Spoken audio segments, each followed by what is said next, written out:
சிறகடி காசை அடுத்த வர எபிசோட்ல பார்த்தீங்க அப்படின்னா, இந்த மாரி ரோகிணி வந்து ஸ்ருதியோட அம்மாகிட்ட இருந்து காசு வாங்கியிருப்பாங்க. அந்த 2,00,000 பார்த்தீங்க அப்படின்னா, இன்னமும் திருப்பி குடுக்காம இருப்பாங்க.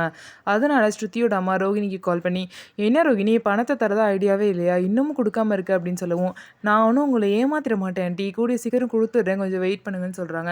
"நீ மத்தவங்கள மாரி என்னை ஏமாத்தவும் முடியாது. அப்படி ஏமாத்தணும்னு நெனச்ச அப்படின்னா, நான் டைரக்ட்டா உங்க அத்தைக்கு கால் பண்ணி, நீ பணம் வாங்குன விஷயத்த சொல்லிருவேன்" அப்படின்னு சொல்லிட்டு ரோகிணிய வந்து திட்டுறாங்க. அது மட்டும் இல்லாம ரோகிணி பார்த்தீங்க அப்படின்னா, "என்ன ஆன்ட்டி இப்படிலாம் பண்றீங்க? அவங்களுக்குலாம் தெரிஞ்சா ஏற்கனவே என்னை திட்டிட்டு இருக்காங்க. அப்படி இருக்கும்போது இந்த விஷயம்லாம் தெரிஞ்சா என்ன இன்னும் திட்டுவாங்க. நான் எப்படியாவது உங்க பணத்த குடுத்துடுறேன் ஆன்ட்டின்னு" சொல்றாங்க. அதுக்கப்புறம் எப்படியாவது குடுத்துறணும்னு நெனச்சு மனோஜ் கிட்ட போயிட்டு, "இந்த மாரி வந்து என்னோட பிசினஸ கொஞ்சம் டெவலப் பண்ணணும்னு ஆசைப்படுறேன். என்னோட பியூட்டிஷியன் வேலைய வந்து இன்னும் நெறையா திங்ஸ்லாம் வாங்கி நெறையா இது பண்ணணும் மனோஜ்" அப்படிங்கிறாங்க. அதுக்கு வந்து மனோஜ் சொல்றாங்க, "மீனா வந்து ஒரு பூக்கடை தான் வச்சிருக்கா. அவளே அவளோட பிசினஸ் டெவலப் பண்ணும்போது நீ பண்ணக்கூடாதா? பூ இல்லாம கூட கல்யாணம் நடக்கலாம். மேக்கப் இல்லாம நடக்குமா? நீ பண்ணு ரோகிணின்னு" சொல்றாங்க.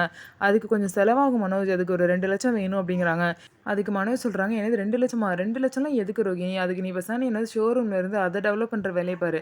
நம்ம இன்னும் 2 பிரான்ச் ஆரம்பிச்சு அதுல எப்படி இது முன்னேறலாம்னு சொல்லிட்டு அத பார்க்கலாம்னு" சொல்லிட்டு மனோஜ் வந்து சொல்லிடுறாங்க. ஸோ இதுக்கப்புறம் ரோகிணி வந்து பணத்துக்கு என்ன ரெடி பண்ண போறாங்க? எப்படி ஏற்பாடு பண்ண போறாங்க? அப்படின்னு சொல்லிட்டு நம்ம வெயிட் பண்ணி பார்க்கலாம். நம்ம வீடியோ உங்களுக்கு பிடிச்சிருந்தா நம்ம வீடியோவ லைக் பண்ணிக்கோங்க. மறக்காம நம்மளோட சேனல சப்ஸ்கிரைப் பண்ணிட்டு பாருங்க.